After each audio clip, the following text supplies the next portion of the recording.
Sturmgewehr here from the Military Arms Channel. So in a recent review, I talked about the Midwest Industries US Palm rail system, which I installed to my Arsenal Sega SGL-31 rifle. In that installation, I actually used the Trijicon RMR red dot sight. And this is the LED version, it's not the dual illuminated version. So I like this setup so much, I actually wanted to put a similar setup on another rifle. And that rifle is my Inner Arms Poly 74, which I just recently did a review of as well. Now it looks a little bit different than the last time you guys saw it. It actually has a wire side folding stock on it now, but this is the same rifle. So the RMR comes in at a pricey $518. So I wanted to order another red dot sight to compare to the RMR that's at a lower price point. For that, I ordered the Burris Fastfire red dot sight. So this video is not so much about that comparison. I'll get into that in another video. But I wanted to show you how to actually install this Midwest Industries US Palm rail system on an AK. So let's take a look at that video and see how it's actually installed and how easy it really is. Okay, so we're going to disassemble the AK the way we normally would. I've taken out the bolt and carrier, top cover, and recoil spring. So you just turn the lever as you normally would, remove your gas tube.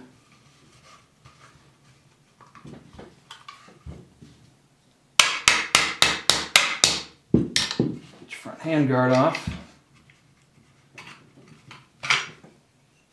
And now you're ready to start the installation of the rail system.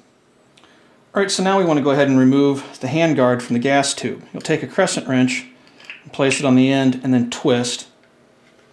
And the handguard should twist right out of the gas tube, like that. Now I have the rifle set up in a gun vise, and I have it set so that the receiver is level. That's so that I can put the same level on the rail system once I get it mounted and verify that it's true to the receiver in terms of being level. So the next thing that I'm going to do is I'm going to put the blue Loctite on the 4 bolts that are used to fasten the rail to the barrel of the rifle. The blue Loctite does come with the kit.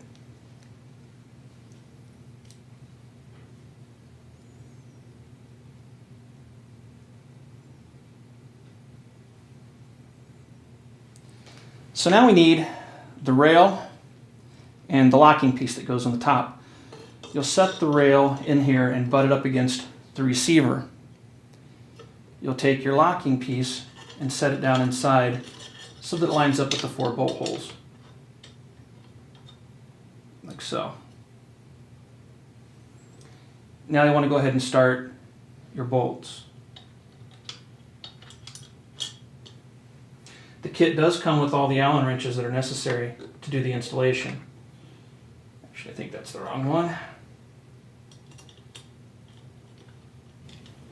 Now don't over snug it when you do this.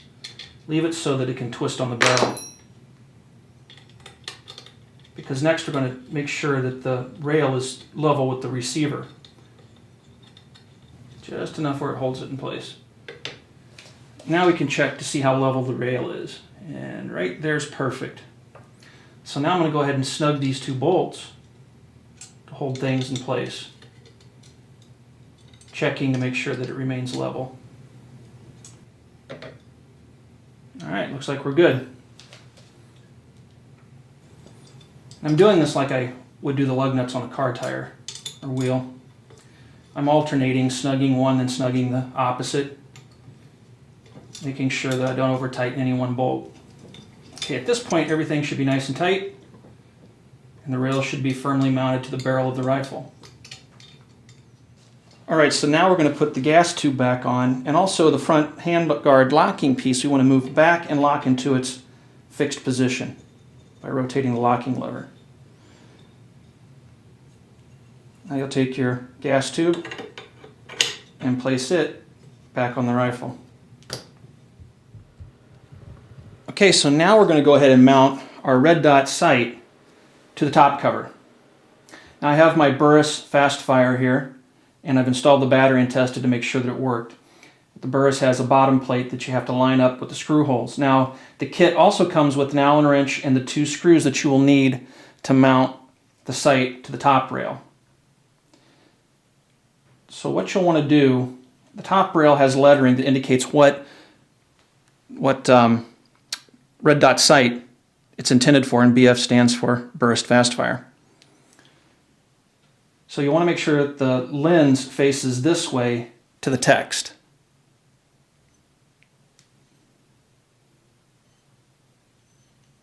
Go ahead and set that on there. Line up the holes.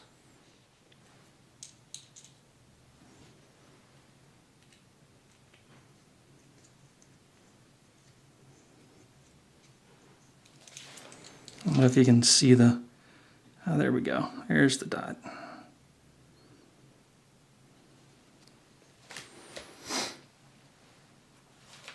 All right, so let's go ahead and mount the top cover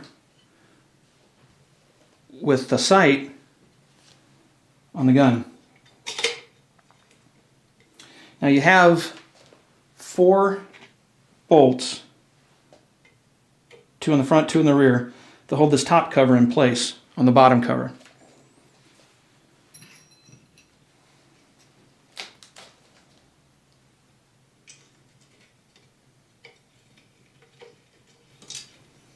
I wouldn't overly tighten these. A little bit of blue Loctite should hold them snug. I would just snug the bolts so that you're careful not to strip anything out.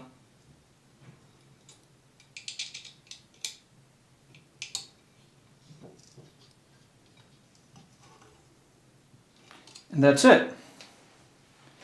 It's installed. So as you can see, the installation is a pretty straightforward process. All the parts are included in the kit that's necessary for the install. All in all, it probably takes me about 10 or 15 minutes to do the install. I was going a little bit slower in the video. I wanted to show you guys how to do things, and if my arm got in the way a few times, I'm sorry about that. But anyway, so hopefully you saw in that video just how simple it was to install the rail system to make sure that everything lines up. If you have any questions, feel free to post those to my YouTube channel. Thanks for watching, everybody.